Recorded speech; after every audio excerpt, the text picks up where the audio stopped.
Bagong Cavite C5 segment toll-free sa buong Abril. Biyaheng Taguig to Parañaque, 15 minuto na lamang. Inanunsyo ni Pangulong Ferdinand Bongbong Marcos Jr. na ang bagong Cavite C5 segment 3B ay toll-free para sa lahat ng motorista sa buong buwan ng Abril.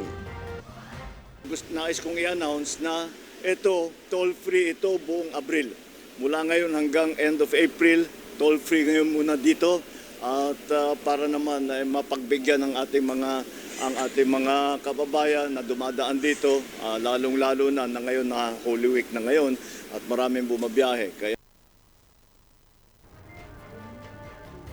Ang naturang proyekto ay opisyal na binuksan ngayong Lunes bilang bahagi ng pagpapabilis ng transportasyon sa Metro Manila at kalapit na lugar.